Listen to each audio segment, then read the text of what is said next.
Alright, good morning people of YouTube. So this time we're back with another deck profile. This time we have an updated build for Royal Knights following the new booster set release. This deck I have been testing in my friend group and at my locals. It's a lot of fun. There's a lot this deck has access to and a lot of really cool decks, or really cool plays this deck can make. And it's got a pretty decent matchup spread into the given format, meaning that this is a deck that can actually take results at higher level events. So I'm really excited to continue playing this deck and to continue just having fun with it. So if you guys like this kind of content, make sure you guys like and subscribe. And without further ado, we'll go ahead and get into the card by card. So the only egg that you can play is the 4 copies of Yggdrasil. So that's the only one that we're playing. It seems like a pretty obvious inclusion to me. And if you guys don't know what this card does, then it just plays a Royal Knight from your hand once a turn, reducing its play cost by 4, and then 1 additional for each of your sources under this card. It makes your option cards cheaper with its inheritable effect. And this is just overall a really fantastic card for what this deck wants to be doing.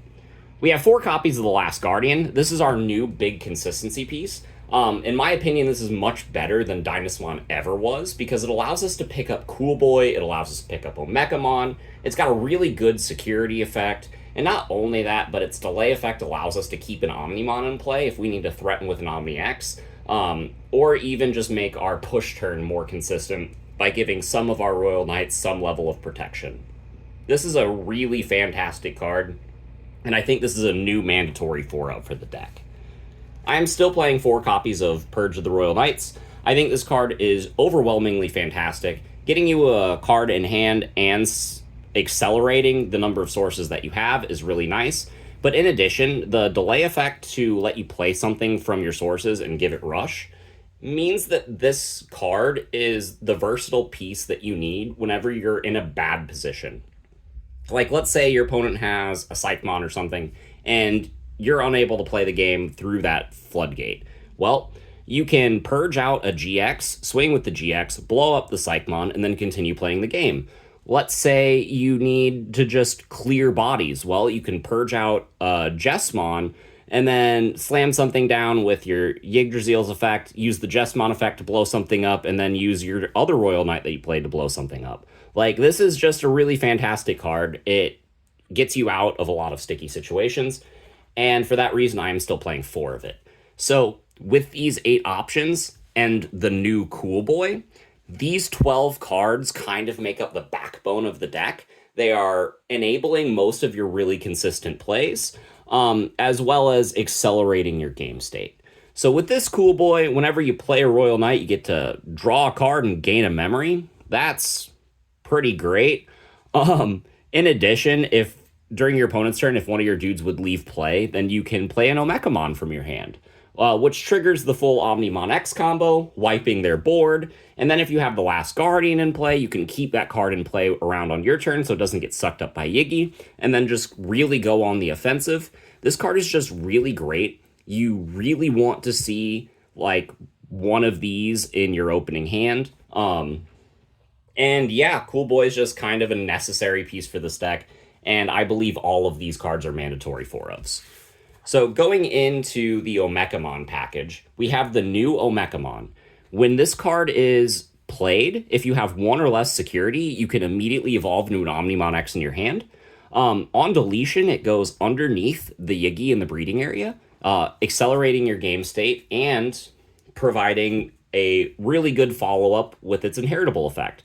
So if this card is underneath your Yiggy in the breeding area, and your security stack is removed from, you can tap the Yiggy and then play the Omekamon from your sources. And then if you're at 1 or less security, then you'll do the full Omnimon combo. This card is really great. It itself is a blocker, so that is one way that you can force it to be deleted. But there are a lot of times that I'm just slamming this card into my opponent's suspended dude that's bigger than him to ensure that I get one of these cards in the sources, because there are a lot of decks that just kind of crumble whenever they're making their big game push, and then you spit one of these out and then just clear their board.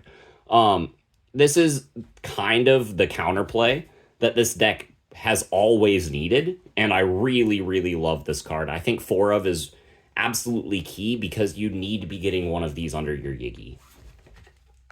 So I am also playing 3 copies of the old Omeka. Because Cool Boy lets us spit out Omekas for free, this card is a really good inclusion. You could choose to play 4. It's an on-play draw card, and on deletion, tuck a Royal Knight from your hand under your Yigi in the breeding area. So it's accelerating you in multiple ways. This card is super fantastic, and I would absolutely consider playing 4, but I believe 7 Omekamon to be enough. Going into the new Omnimons, we got the 4 copies of Omnimon X. You could get away with playing 3 of this card. However, I think this card is just super good. Raid Piercing Blocker is already great, and the end of your turn effect to give one of your dudes rush and then swing means that you're actually providing a lot of aggression with this card, meaning that this deck isn't as reliant on the Omnimon for gameplay anymore. Now that you have this card, you can actually threaten bodies, and because this card exists now, whenever you do go for your Omnimon play, typically your opponent will already be at like 2 or 3 security. So you don't need to build up as many different named Royal Knights under your Yigi in order to secure game with the Omni. So this card is super multifaceted. It does a lot for the deck. In addition, its on play and when Digivolving effect allows you to blow everything up on the field, essentially. If you have the Omnimon or X antibody under it. If you don't, then you're still bottom decking 1 card, which is really great. This card is super fantastic at just clearing specific threats, which means that this card serves a different utility aside from just the Omeka combo. And yeah, this card is just really, really great. And pick your Omnimons up now while they're cheap. This card is really, really good. We are still playing the Omnimon combo. However, because we are less reliant on it, I'm only on 3 copies of Omnimon. And because of the extra draw power with Cool Boy, The Last Guardian, this is a card that we will always have by the time that we need it. So 3 is fine. It's an expensive body any other way. Like, you could use it as just a on-spot deletion of a dude. But there are better ways that this deck has access to fulfill that same effect. So 3 of this card felt fine because at 3 you still have it by the time that you actually need to make an Omnimon push. I'm still on 4 copies of the Magnamon because this is still one of your best turn 1 plays. The fact that it draws a card whenever it gets absorbed is really nice, and there are a lot of times where you want to end your turn by playing like a Cool Boy or a Purge of the Royal Knights, but you still haven't used your Yigi effect to play a Royal Knight. And because this card's play cost is so low, usually you can just slam this for free in addition to whatever you're doing, and then get more draws and more memory off the Cool Boys that you already have established, and more draws when this leaves, as well as another source when this gets absorbed by the Yigi. So this card is just really great. It's super multifaceted, and because it's a level 4, we can bring it back with Lord Knight. This card is just a really good consistency piece for Royal Knights as a whole. We are on 2 copies of the new Jesmon. I think this card is great.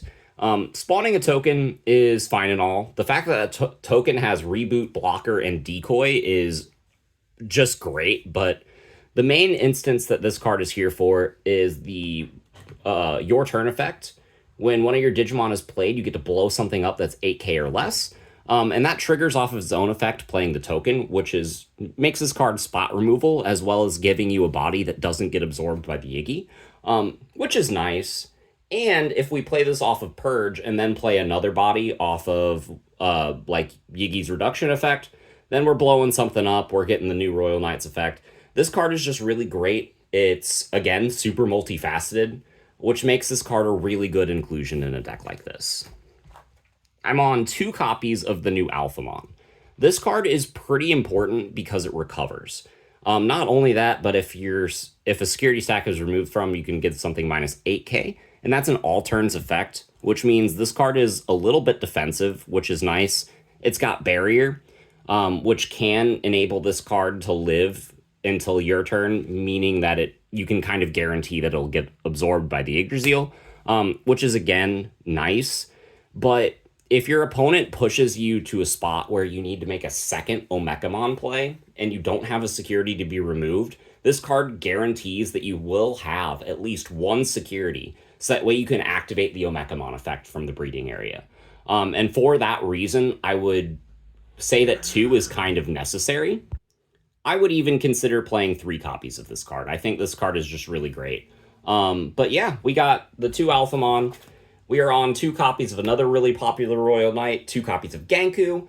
Blocker and the ability to recycle your cards from your sources is great. We have a lot of really good on-plays in this deck, as you can see, and this card enables you to recycle them, which is fantastic. This is a card I would consider bumping up to 3 if this deck had more space, but 2 feels fine. You'll usually have this card whenever you absolutely need it. But yeah, this is just a really good consistency piece. The one downside to this card is that it is a 13 play cost, which means even in like the mid game, you're still paying some amount of memory with the Yigi effect. So it can get a little awkward whenever you're trying to play this card to like pass turn or do other things, but it's still really good and still kind of a necessary piece in the deck. So we are just on 1 copy of the BT13 Gallantmon. I don't think this card is as necessary anymore. There are just so many ways to delete bodies in this deck. And it having Rush is kind of nice, but we also have Omnimon X to fulfill that purpose, and Omnimon X has Raid. So that card is just kind of better than this.